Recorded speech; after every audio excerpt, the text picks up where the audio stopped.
Here, everyone. Yo, that's crazy. I'll go live and they don't even let us do our intro anymore.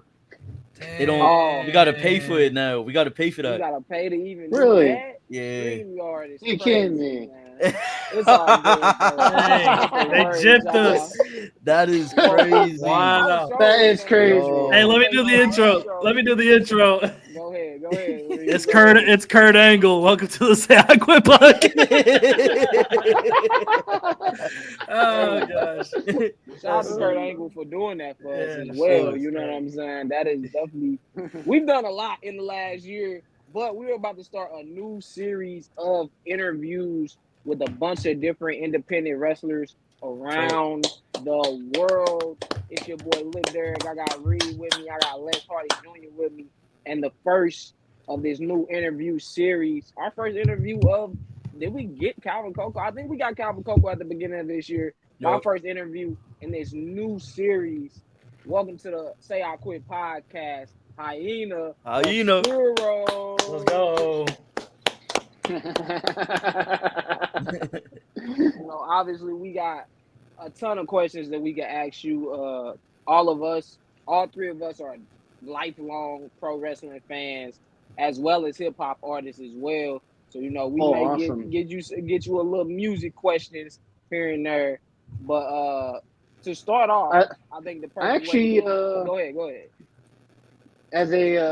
I actually grew up on Wu-Tang Clan, so I'm Ah, from the okay, That's Northeast. okay, Hey, So cool. that's where Les is from. Les, He's from Les is Staten. from Staten Island, actually. Yeah, oh, no so way! I'll be up in New York this Wednesday in really. Brooklyn. Yeah, I- I'm and I'm I'll be from back up. I'm from Good. Park Hill, exactly where they from. That's yeah, man, crazy. that's crazy. What promotion are you wrestling for up in Brooklyn this week? Yeah. Brooklyn this Wednesday is Wrestling Is Now. Saturday is the new promotion ran by my buddy Eric X Black. Pro Wrestling XX. The following day is a surprise because I'm not going to ruin it. You never know Okay. if I were to say anything. Yeah, yeah, we get Uh, that. the one fellow that said, "Hey, you're wrestling," July 13th will more than likely kick my ass. So I'm not saying. Wrestling 19 July 19th is American Coliseum Wrestling. Mm. Okay. The 26th, thank thank God I have off. And then the 27th is a wrestling show in Throgs Neck, New York. And then that's July. That's Mm. dope, man. That's dope. 5 bookings in July. Love to see indie wrestlers, being booked and busy. Like that's one of the things we say in the music industry and the entertainment industry in general is booked and busy. And that's Yo. one of the best things that you can be when you are pursuing something like this. You know what I'm saying? Right. So Yeah. uh first and foremost, I'd like to know personally how you came up with the name and the alias of Hyena Obscuro. What is that gimmick to you and just how did you come up with it? The original name, if we go back to, I think, 2018, 2019, was King Hyena. Then someone got Mm. butthurt that I didn't look remotely Hispanic. God, I know why. God, I wonder why. I came out originally to cumbia music from El Conjunto Nueve Ola, which are good friends of mine. Saw them on Lucha Underground at first, and then I reached out to, I think it is Urbano now, Urbano Lopez, about, hey, I saw you guys on Lucha Underground. Your music is awesome. Reminds me of rock mixed with various different elements from your culture. Hey, I'm looking at using this track. He got back to me, I think, a couple days later. Like, yeah, sure, go use it. I'm like, word? All right, bet. Yeah, that's Ah. So ever since then, then got to get, I have a CD on my car of the band, and they all signed it to my old nice. alias. That's amazing. That's That's amazing. awesome. That's And awesome. then eventually went to the Hyena. Then I would use that as a face, and then for heel, which now apparently has now become basically my encompassing name, Hyena Obscuro. Okay. And But were go you ahead. like a big Lion King fan or something as a kid? Like I want to know Um, what was the connection to the hyena for you, and how do you Mm. feel like that like represents you as what you want to be seen as a professional wrestler, seeing that is like the name that you kind of always stuck with the hyena part. Yeah.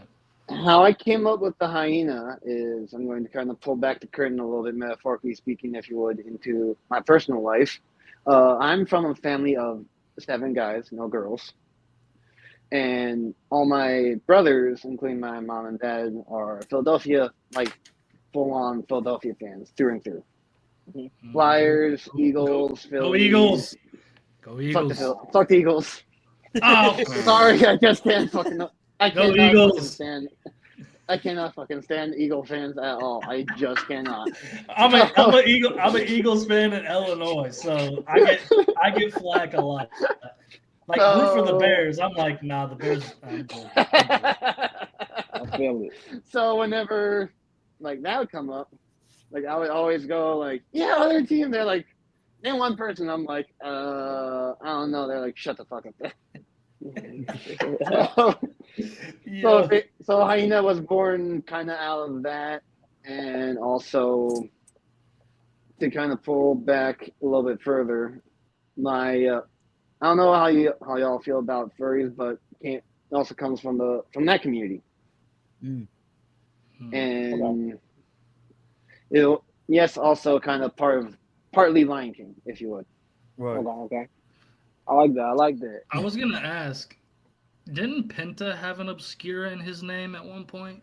You do. Yes, when he Okay. was in, I believe when he was in Lucha Underground, and then again in AEW before he went to, I think months before he went to WWE. I think. I was thinking that because I'm a huge Penta fan, but I heard when I I heard your name I was like Obscura. That sounds familiar. Like I Yeah, feel it like was like, Penta we getting Obscuro. Penta? Are we getting Penta? hey, if we got hey hey hey It's like- listen, bro, listen.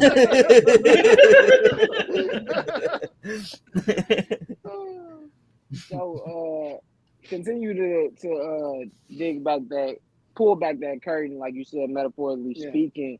What made you want to become a professional wrestler? What was this a lifelong dream of yours? Was it something that you figured out you wanted to do when you were a teenager or in your early 20s? Like, what really made you want to be a pro wrestler? With me being on the spectrum, like autistic spectrum, like I definitely wanted to do something. Like I've always been like hands-on, physical, and always doing something that required skill that I need to learn. Mhm. Whether it be martial arts, like before getting to pro wrestling, like I did cosplay. I did that for a little while.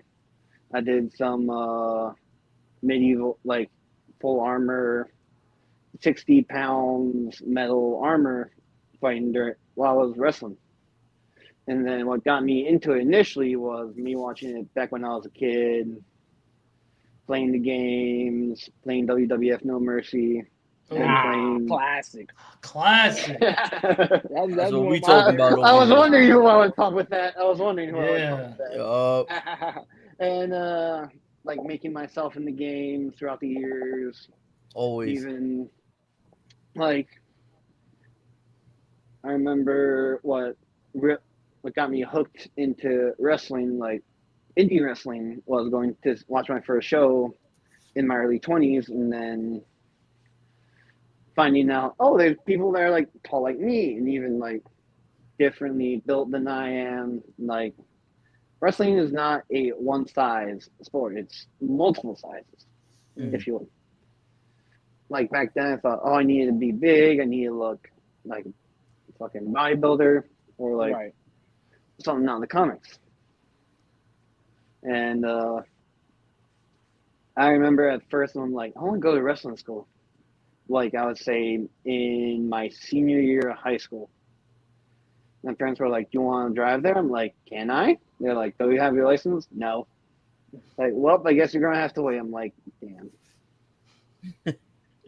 So I waited until I was 25 to start training and bumping around. So before I dive more into everything else, I want to know, what was your training experience like? Mm. You said that you started when you were about 25. Like, Yeah. how did you find the wrestling school that you wanted to train at? And just what was that whole training experience like? That's one of my favorite things. Obviously, like I said, my uncle, we grew up like brothers, so he's only 7 years older than me. So when he started going to wrestling school and training, like, he was showing me things, teaching me like how to take a bump. So, I know hitting the ropes, that's always one of the first things that you learn. And that's where a lot of people Yeah. quit, honestly. Once they see that, just how hard those ropes are, how hard that mat is, they quit. A lot of people don't make it through the training process. So what Yeah. was wrestling training and finding the right wrestling school for you like? For me, it started in Philly, and then like I learned the basics for like a couple months. I know this is probably frowned down upon by most people, but I wouldn't suggest it. But I kind of broke from the ranks, and I'm like, I want to get more ring time. I want to get more whatever have you. Went to go get more ring time elsewhere. Got back to the school, and basically I was blackballed from a school that I won't name because they got shut down by the Me Too movement. Which, if you don't know, go check out Chikara Me Too. Okay. And Mike got canceled for a little bit. Then he came back again, which I'm a little bit. It is what it is. Then I went to Bronx Wrestling Federation, trained with Zachary Bruno, known as El Gato Sombrero, or either as El Gato Shinobi. And he got me into that school and trained up in New York, which is where I ran into Unico, UNIKO, not Unico, of WWE, also known as Cinta del Oro. Then from there, I went to New Jersey for a bit, trained down there. Like, my training is basically almost throughout, and it was basically very much a village building, making someone, if you would. Right. That's dope. That's really, really dope. Obviously, you mentioned being on the spectrum. And I Yes. think a lot of people have a lot of misconceptions about that. I love the tag. My little brother has autism, so I'm 17 years older than my little brother. So Yeah. I've been able to see from a bird's eye view. I'm 27 now. He's 10 years old.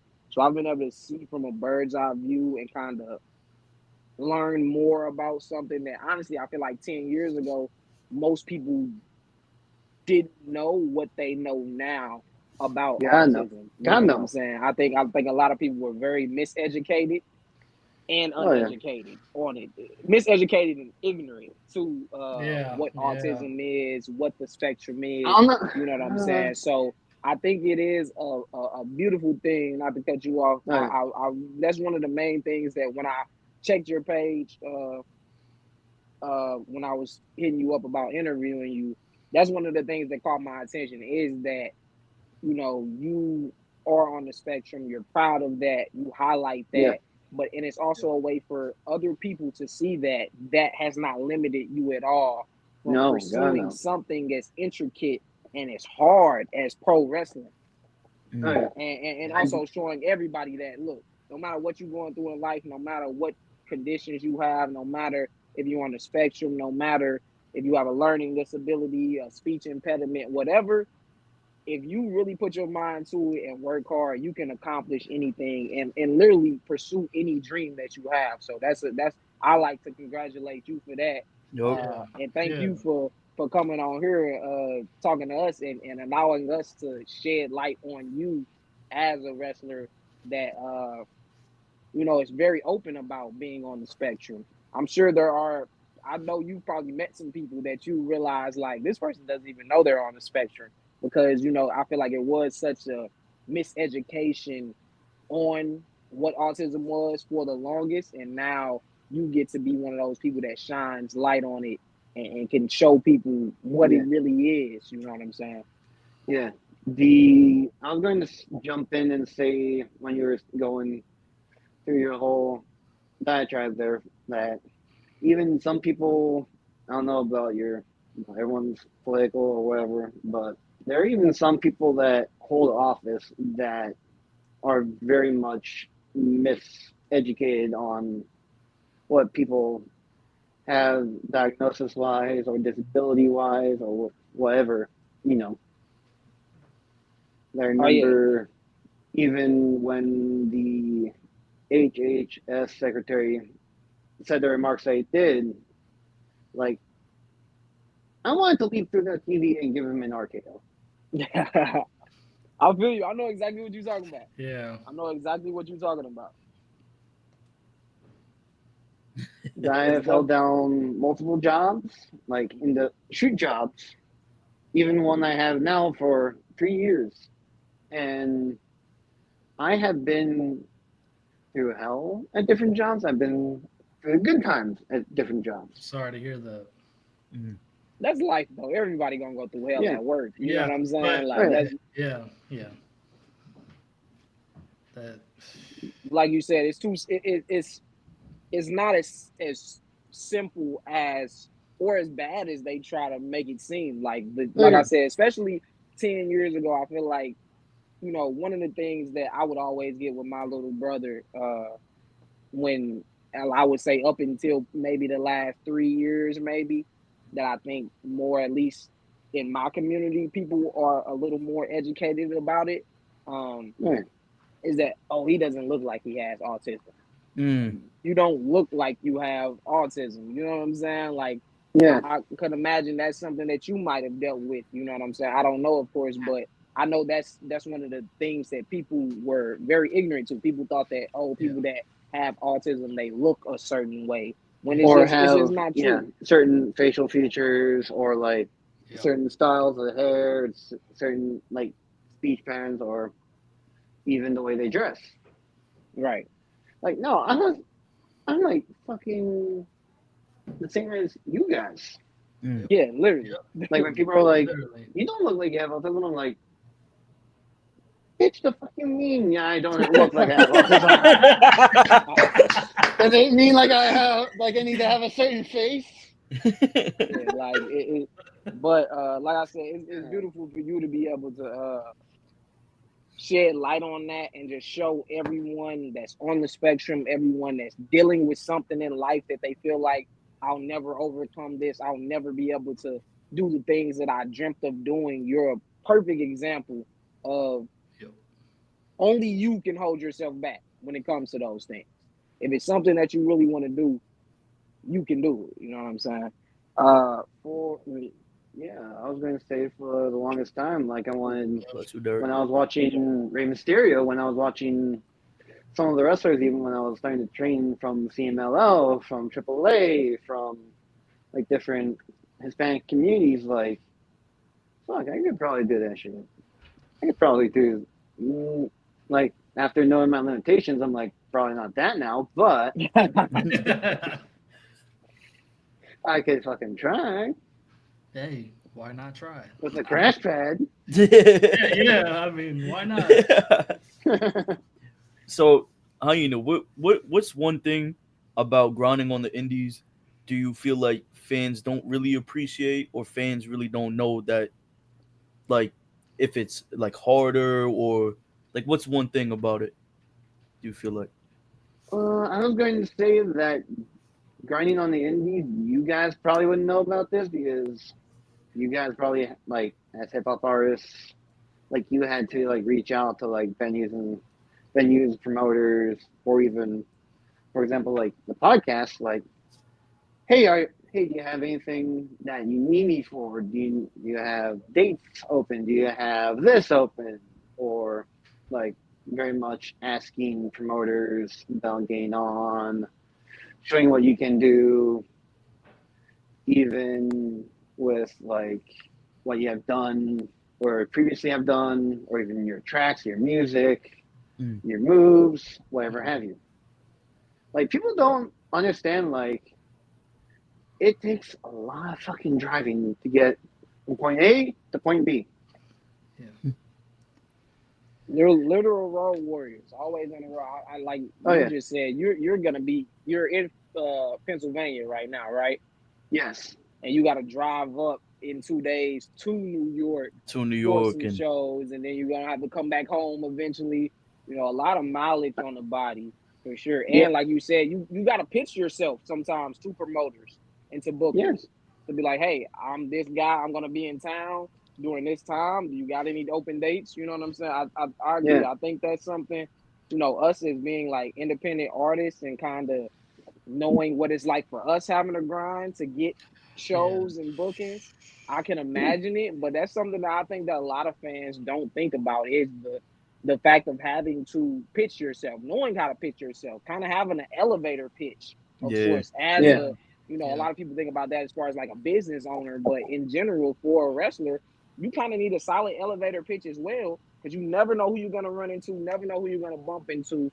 And you never know who's watching either. Exactly. You never know who's watching. Like, I remember, to jump back in here just for a second, like, I have some, like, CMLL guys watching, like, from time to time, like, I know they're watching. Like, when I had a match, like, I sent it to Bandito. I know that me and him talk over Facebook. That's dope. That's dope. Me and Ruhito even, who was MLW tag team champions with Magnus from CMLL. Like, he even, like, me and him reach out to each other here and there and, like, kind of rub elbows together, metaphorically speaking, if you would. Right. Like, I have known Ruhito from his time on the Mexican Independence. That's what's up, man. When he was in when he was a part of Welcome to Mi Barrio with his former tag team champion, Manches. But it's really dope to see just putting yourself out there, like, whether it's a cold email or a cold DM, you're just putting yourself out there and just hoping that the opportunity arises. And even if it doesn't, there's always another door that opens to lead you to where you want to go. I think it's really interesting. Same thing with matches. It's like matches, even on the indie scene, it's kind of like you going up, or like you musician posted something on Twitter, TikTok, Instagram, hoping it gets the eyes that you see. Like, it kind of goes hand in hand, obviously, because it's all dependent. But yeah, I don't think people, what Derek was saying to it, not even a few minutes ago, some people just don't understand it. But then I think once people like I went to my first indie show with Derek. What was it, a year ago? Almost in November. Yep, November. It'll be. I had a great October, time. yeah. I had almost a better time than going to a WWE event, and I've been to a few of those already. So I mean, I've been to one like before CM Punk departed the first time around and then came back. I remember the live show that I was at. He was wrestling with Road Dogg and Billy Gunn. Oh, I shit. forget. That sounds like a crazy trio. Oh yeah, I remember. I forget who they were wrestling, but I think it was a Shield at the time. I was gonna say probably was the Shield. That was doing Had that to be time for sure. Crazy. That was during that time. Yo. Like probably a year before CM Punk dipped. That was probably like a year before CM Punk dipped. That's crazy. And I still remember the promo they did when he said, "I'll bring my corporate arrows and shove them down your throat." I'm like, I had that shirt. I don't know where that went to. Probably got rid of it, but I had that shirt. I don't know what he's talking about.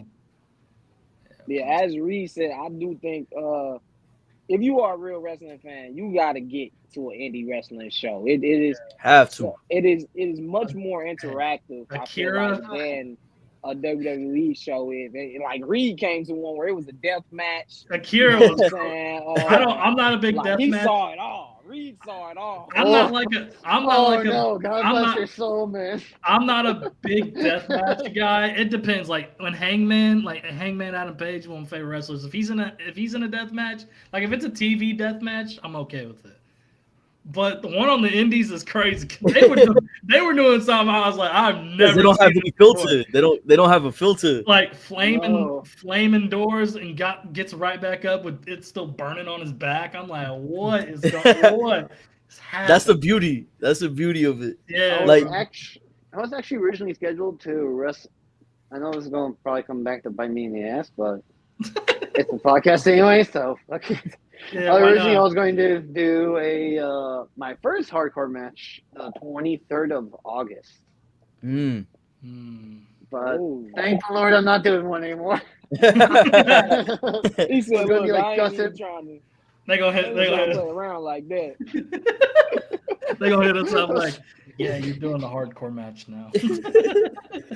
They had the gusset board, the thumbtacks, everything ready for you already. Believe it or not, it was actually going to be gusset plates, doors, and I forget what else. Mick I'm a Foley's a special guest referee just randomly. Oh I'm a god. big deathmatch guy. I would love to do one eventually. I would love to do one. Don't get me wrong. Mm, But I have to be against Yeah. the right person. right, Yeah, gotta right. be somebody that you trust. Yeah. Has to be. Not John Moxley, I'll tell you Oh that. god. Oh god. Oh Hey, god. shout out to John. Shout out to John, but I feel like him in death matches, him and Nick Gage, there's no way. I would Oh yeah, never, Oh, cool on God. both of never, them. Cool on never. both of them. Bend Yeah. down the So, hatches. Hyena, as far as pro wrestling goes, I mean, if you want to do life in general, because I do think as I'm a basketball coach as well, so a lot of the things that are like advice for life in general, you can translate to on the court, you can translate to in the ring, you can translate to any aspect of your career, of your life. So, but especially in particular to help you become a better professional wrestler, what is the best advice that you've ever been given? Mm. This would probably be from. I don't know about y'all religious beliefs, but um, there is this one quote that very much has stuck with me, and also a Bible verse has kind of stuck with me for like most of my career and most of my life from like before I started wrestling to now. And the quote was, "You can either live for the line or you can live for the dot." If you were to put into perspective, imagine this trim right here is one big line going vertical and horizontal. Can you see the? Can you see my illustration here? Yep. Kind of. Imagine that something right there is your life, or my life, or anyone else's life. You can live for that, or you can live for that. Mm. And I like that. then for the verse Bars. that kind of has stuck with me was Philippians 4:13. I can do all things through Christ who strengthens me. Preach. Those are great ones. Those are great ones to Amen. live by. Yeah. And like I really like that. I feel like most people know that I can do all things through Christ who strengthens me. But do you live for the line or do you live for the dot? Can be Yeah, that's interpreted to so many different meanings. You know what I'm saying? Yeah. Are you living for this moment in time, this one little moment in time, or are you really living for The bigger picture. what's the bigger Yeah. picture? You know what I'm saying? Yeah. And what's beyond this one small dot? You know what I'm saying? Yeah. I think that's definitely something that you can apply to life, your career, whatever it Yeah. is that you're pursuing. You can, it's just like for me, I'm a glass half full type of guy. I'm very optimistic.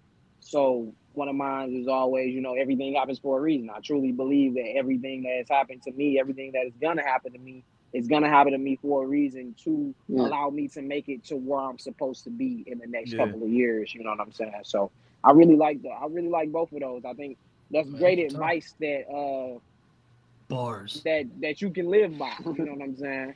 Yeah. So another one, No. since that's kind of what you've been given, what would be your best advice that you would give to any independent wrestler that's starting from ground one? You know what I'm saying? Because you talked about having to deal with some craziness during your training that made you have to go get trained by someone else, and then you go get trained by someone else. Like you said, a village really trains you.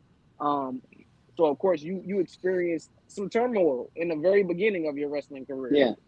So what advice would you give someone starting their career as a professional wrestler today? Learn to be well-rounded. Learn to never. I was a little bit smart at first, and like thought I had it all together, but through different perspectives, it definitely broke down that. Oh, I didn't know that, or oh, I didn't know that. But to kind of put into perspective, always learn to be well-rounded and learn to be able to give and take. Or With what I mean by give and take is learn to be able to give like your time, your feedback. Like if, for example, someone came up to me and said, "Hey, what do you think of this?" I'm like, "Does it fit with what you're doing right now, or does it fit with what you're doing down the road, or does it fit with what you're going to be doing soon?" Or I rather take like inspiration from like different avenues like hip hop or music or movies or comics for like different aspects of what I'm doing inside the ring now, or even what I'm doing with storylines, if you would. Because I'm a big Marvel, like I love Marvel. I messed with it. who was your favorite superhero?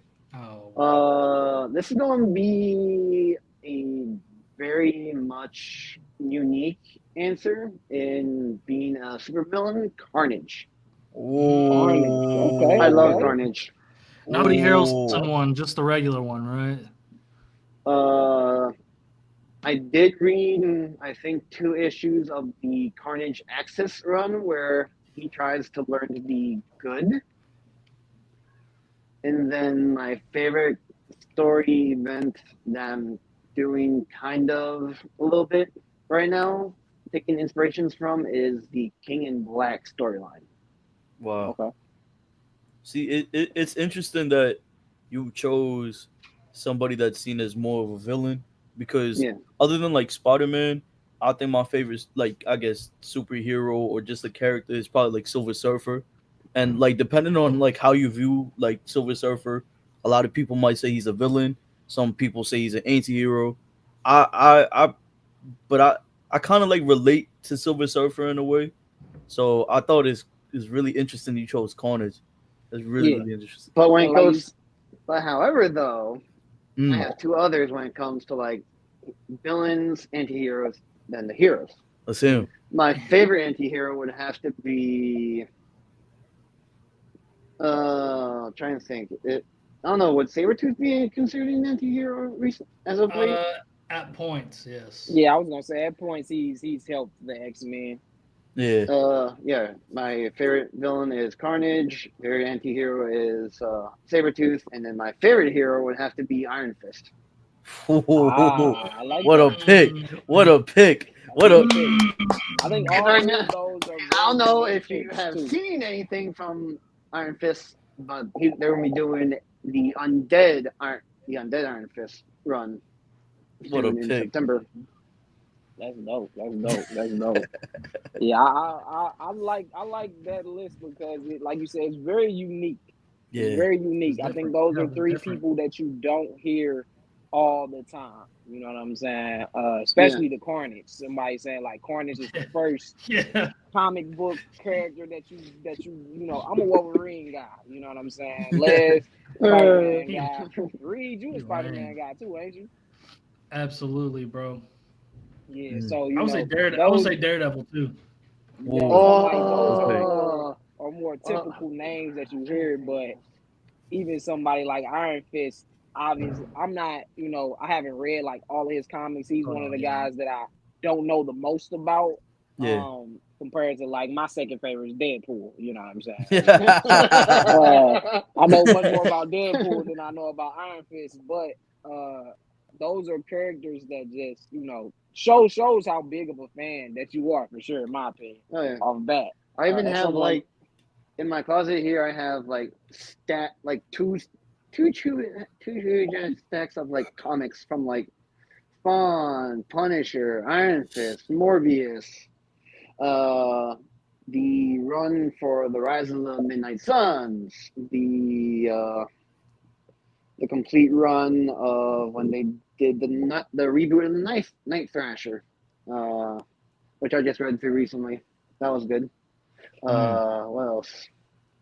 Kind of collecting and reading through some of the '90s stuff like Hellstorm, Prince of Lies, Yeah. even like I like that character because he's also a misunderstood anti-hero. Right. Mm-hmm. I like you correlating the two, especially because I think a lot of wrestlers are like comic book fans Big or time. fans of Marvel. Oh yeah, Big time. because oh yeah. wrestlers are like real life superheroes. Yup. I would compare a wrestler to a comic book character because you are playing these larger than life characters that Yeah. inspires men, women, and children. You know what I'm saying? Like Oh yeah. I know we've all probably had professional wrestlers that we looked at, or even athletes. You know what I'm saying? Yup. That we look at Yeah. as Yup. these Yup. larger than life characters yeah. that inspire us No. to. You see what I got on, man? Lakers 24, Kobe. You see what I got on, man? Hey, You see what I got on? I got an Aaliyah shirt on. Hey, shout out Aaliyah. Shout out Aaliyah. Like we look at these entertainers, we look at these as like the tangible, because we can actually see them, we can actually feel them, we could actually be in the same room as these people that inspire us. We look at them like we look at the characters in the comic books that we resonate with or we relate with, and we be like, "Dang, like this person inspires me." You know what I'm saying? So I think it's really cool that you're heavy into the comics. Obviously, you can see behind me, I'm heavy into anime as well. Got a whole bunch of anime. I can dig it. Poster I can back dig it. there too. So I look at those as similar to the wrestlers that I grew up loving and how they inspired me, and I saw them as these larger than life personalities that just they are our superheroes in so many ways. I was gonna say with regards to anime, I even from time to time do watch anime here and there. I wanted to get back onto Netflix and watch Castlevania Nocturne, Beastars Season 3, Part 1, because I really enjoyed that one.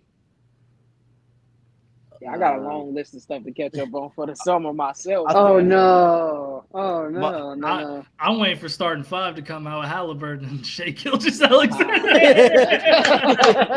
That's gonna be I'm waiting for that. funny. That's gonna be a funny one.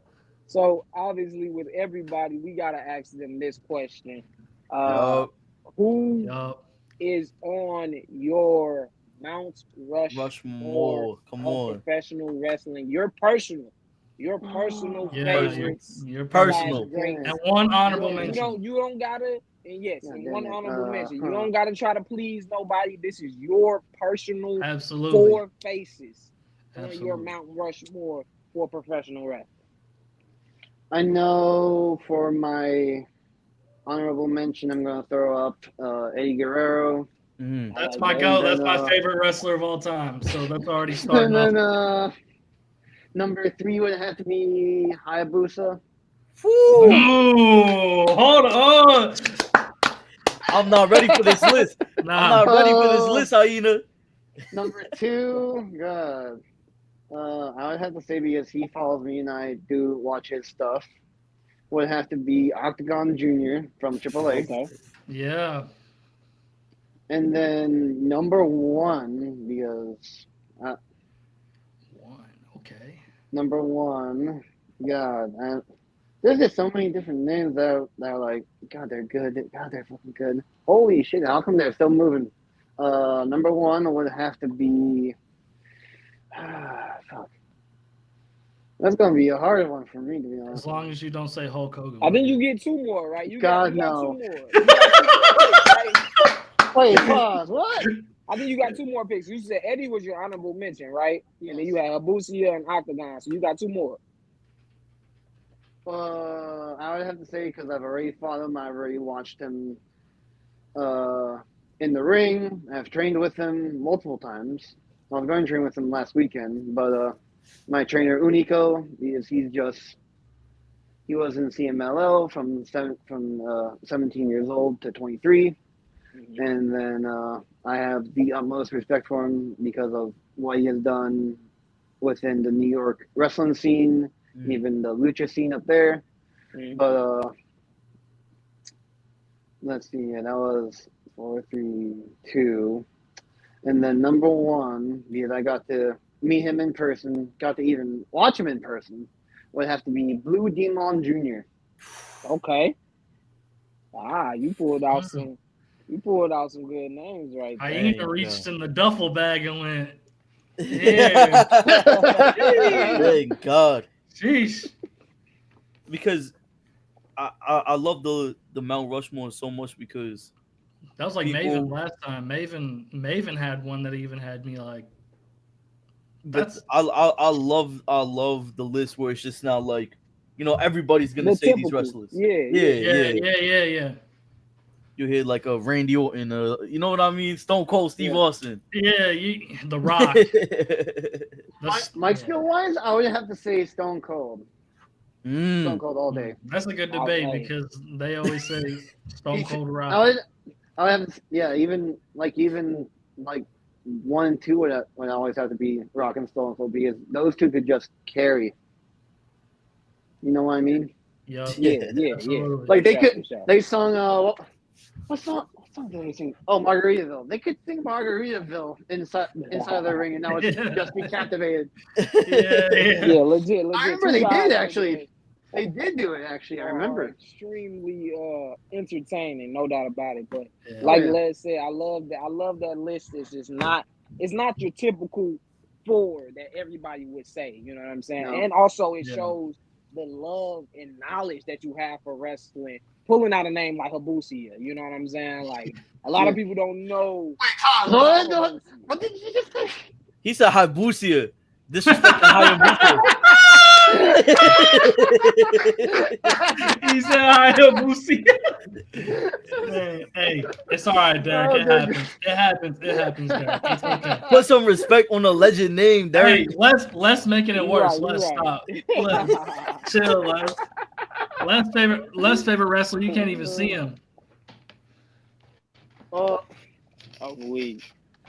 But nah, definitely a great list right there. I think all of those 4 have, you know, like you said, you explained even why you picked them and where you picked them at.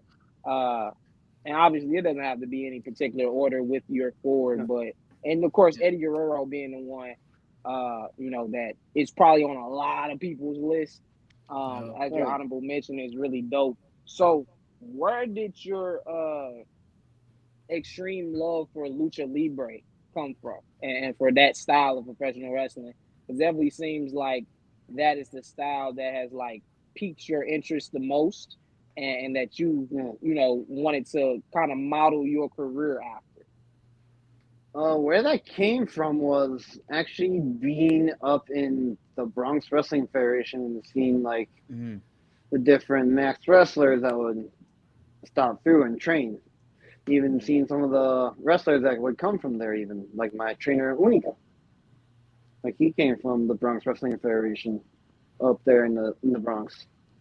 And then it kind of blossomed from there. Like I'm good friends with Ruido. I'm good friends with Templario from CMLL. I even got an invite whenever I go down to Mexico from Templario. Like, hey, stop by the gym. I'm like, huh? That's tough. Okay. That's dope. That's dope. And it does seem like they are very welcome. It seems like, and that's amazing for sure. Ruido has even shown me pictures of within like the walls of Arena Mexico. He has even shown me like pictures. He has like taken pictures from within the building itself. That's tough. That leads me to like my own question. Who do you think, like, if you had going back to the Mount Rushmore, if you had a Mount Rushmore of mask, who had top 4 best lucha masks of all time. Like that. God. Because I know personally, like when I found out who Penta was, like in 2018, what drawed me towards him was the way his mask was shaped. Obviously, the way he wrestles, but the Yeah. way like his whole attire was captivating. That's just me. Yeah, I have to say, honorable mention would have to go to one of the original Master Master wrestlers, but I'm fucking fumbling over my own words here. God damn it. One of my honorable mentions goes to El Santo. Mm. Okay. Nobody talks Number. about El Santo, bro. Let's see who else. Number I'm not. 4, because I actually got to meet him and actually have a picture with him too. Is Drago. Very nice guy. Number 3, Romero from here in the States. Number, let's see where I did 4, 3, 2 would have to go to Phoenix when he had the like Oh, little yep. tails in the back from Lucha Underground. Yep. And 1 would have to be, God. This is always a hard one, number 1. I have to say 1.5 slash. I mean, you know what? I'm going to throw in 1.5, 1.5, 1.5 Okay. Penta, and then the true number 1 would have to go to Psychosis. Ah. That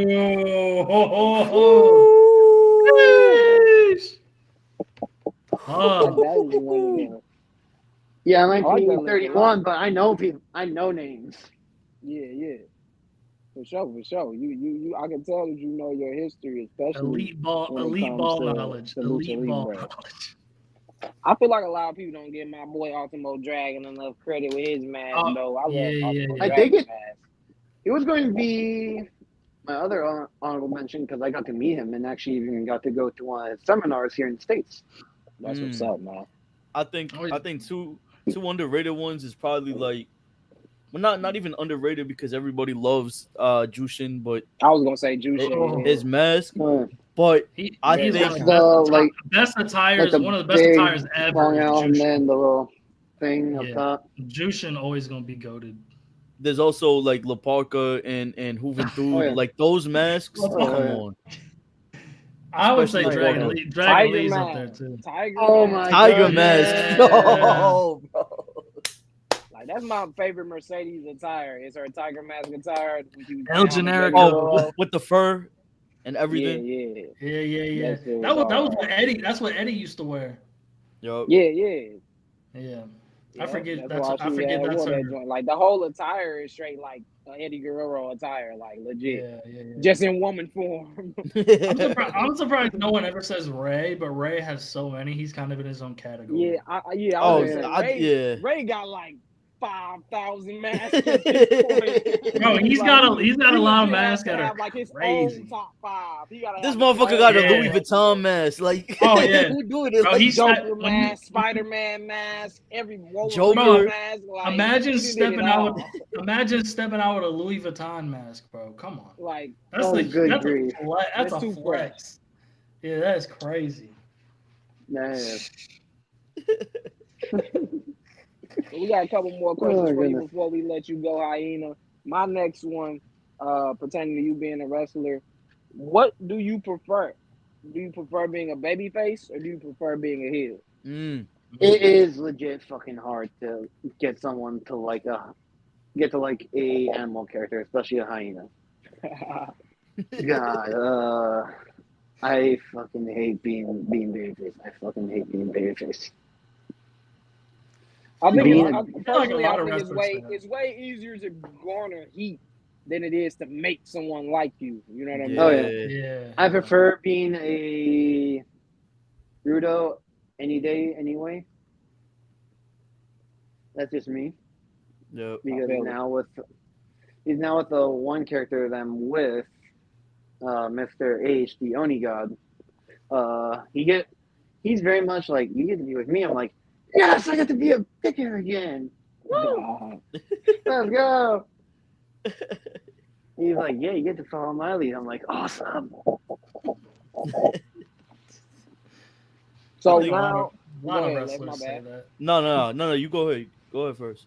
You I was good? gonna pivot. So if you got something on that topic, go ahead. No. I had something to pivot too. All right, cool. So next, I want to talk about your opponent. There's a Looking two-part like question. James Harden out there, Uh, pivoting all the way. Who is your Kobe? Actually, best Oh, footwork man. in the You best mean footwork Melo? ever. You mean Melo? Oh my goodness. Dream Oh about my it. God. Melo, Let's Kobe talk and about Melo opponents. was a convo. Come on, Melo. All right, let's be Oh, serious. man. They in a whole different category than everybody else when it Oh, comes yeah. to footwork. To be They honest, do. them They boys do. can be in a phone booth, real phone booth basketball players.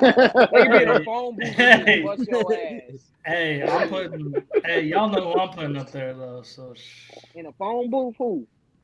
oh, who I'm putting on like footwork and everything? I'm putting the Who? greatest shooter of all time up there, bro. He hit threes on his side like this, like That's that not counts. footwork, bro. I, That Curry counts. I don't sadly got great don't. footwork I like sadly He that. don't run. watch sports. Kyrie got better footwork than Curry, bro. Like Yeah, by yeah. far. Okay. Yeah. You're right. I'm talking about like He up off the there. pivot. He up there. But Steph be running everywhere. I'm counting. I That's don't not care. in the phone booth. He need that room so he can get away from that. Hey, bro. He gotta get away. He got 30 million screens Hey, in his bro. head. But have you seen him keep a tight dribble and then pull up right in somebody who's like inches Yeah. away? He just not. I'm He's counting. not in that category with them niggas, Hell bro. I ain't no. gonna lie to you, bro. Hell no. He's I'm talking about no LeBron. dribbles. I'm talking about LeBron better no than all of dribbles. them. Just LeBron better than all of them. It don't matter. stop it. It Stop don't it. matter. LeBron is not no phone booth scorer. Yeah. LeBron is a football scorer. That boy LeBron better I than just all of them, saw so I don't even matter. It don't even matter. I just saw how he immediately went from wrestling straight to basketball. Hey, it is what it happens. is. It happens. Oh, yeah. But let's talk about opponents. Who is your favorite opponent that you've ever faced? I've got a feeling you may say somebody that you just was talking about mask-wise that you got to face. And who is your dream opponent? Someone that before you realistic dream opponent. Let's go. Dream opponent we'll do two. A realistic one and then one that's probably won't happen, but you know, in it could be somebody that's passed away or whatever. Yo, So yeah, two dream opponents, one that's realistic that could happen, and one that, you know, maybe never happen. And then who's your favorite opponent that you've ever faced? Let's go. You know what? I'm gonna go favorite opponent first. My favorite opponent always kind of brings out the best in me every single time that I've wrestled him. He even has helped me get better as a wrestler. Would have to be Felipe Jr. Okay. My dream opponent, even though he's in Mexico right now, not in the States, Diamante Azul.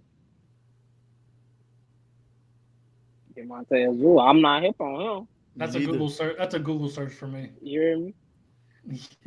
I'll probably forward him to the podcast page because he is a big motherfucker. Okay. I mean, like huge. And then dream opponent that may or may not be happening. I would have to say the Lucha Brothers against me and Mr. H. Okay. I like Shit. that. Shit. Shout out the Lucha Brothers. Yeah, that's one of my favorite tag teams ever. I think like a final question from like me is I want to know what gets you in the mode before a match. Like for me, like I know Derek, I know Reed, like we all have our different things to get us in that mode. Like even if like we're in the gym, like something to pump us up. What pumps you up before a match? Listening to either Sakan or who else? Ghostface, their solo stuff, or either Zarface Yeah. or MF Doom. Okay. Kind of getting into character, growling, smacking my, like basically doing what Pan does, like smacking his face. Getting myself into like wanting to rip my way through my opponent if I have to. Listening to Cartel del Santa and listening to any other like Mexican hip hop or listening to hip hop in general. So, and also, well, sketching, of course. Of course. I like that. You want to You know got what he doesn't know what I listen to though. What Les doesn't know. Les don't know what I you listen be to. listening to country music. You be man. listening to like Pantera and like Hell no. Hell no. Hell no. I fuck with Chris Stapleton. I fuck with Chris Stapleton though. He's tough. But Oh, I know who you should listen to. Orville Peck. you be fucking with Morgan Wallen. no, I hate that dude. I listen. Les don't know, but I be turning on Batista's theme music before I start anything. I wake up and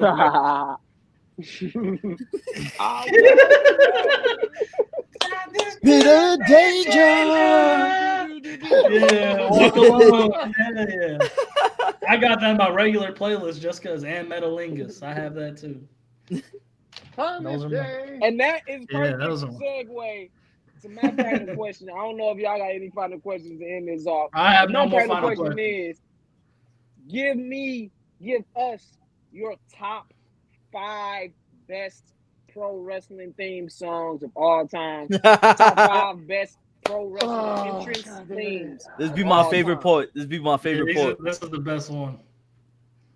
Hermanos Lee's tag team entrance theme in AAA when Jalistico and both Dragon Lee were together as a tag team. Those were brothers. Hell yeah. Shout out Roosh. Roosh. Let's see who else. Yeah, I think Templario's earlier theme when you used blah blah blah from Cartel del Santa. I think that's number 2. Number 3 would have to be Walking Through Control the Empire, which is Dragon Lee. I don't know if it's his current theme. No, he probably got Death Rebels. He got Death Rebels. Yeah. We had Control the Empire. That was pretty good. Number 4, I turn it on when I'm working out quite frequently. Would have to be Romero's theme that he uses currently, Taki Taki by DJ Snake. And then number 5, final one, would have to be when Lucha Bros were in AEW. And like their last theme that they had. Hell yeah. Mm-hmm. Okay. That's a dope ass list, man. That's a dope ass list. I think I've surely enjoyed this interview with you, man. I have too. We definitely gotta get you to come back on the podcast in a couple of months, maybe, or even next year. Just catch up with you, see what the rest of 2025 brings for you. It seems like you really booked and busy. I could do next month. Yeah. And that's not too early enough. Yeah, we definitely enjoy and we just hitting the tip of the iceberg with you, you know what I'm saying? As far as getting to know you and just what drives you as a professional wrestler. I'm sure you got a lot of interesting stories that you could tell us that, I just wanted this to be a really introductory interview because, we definitely got some crazy questions that we can ask you about just life on the road as an indie wrestler. So next time we bring you on, we'll be diving more deep into those. We just wanted to really get to know you and just see, what your interests are as far as pro wrestling and what made you pursue this career. But definitely, we will be bringing Hyena Obscuro back onto the Stay Out podcast, man. So y'all make sure y'all like, comment, subscribe, the whole 9. It's your boy Lil Durk. I got Reed with me. I got Les Hardy Jr. with me and our special guest for today. Make sure y'all follow him on all social medias. Look up his matches on YouTube. You can Google Hyena Google. Google. What is this interview anyway? He's Googleable. Googleable. That sounds like the sound when you're drinking some water. Googleable. That's like my favorite made up word. Yeah, that's Googleable. yeah, like So stressing, definitely stressing Google in. Hyena Obscuro. Get to know him more, man. He's coming up Oh, on this God, independent wrestling scene, doing a lot of big things. We appreciate you coming on with us. Yes, This is sir. Say I Quit podcast. It's just two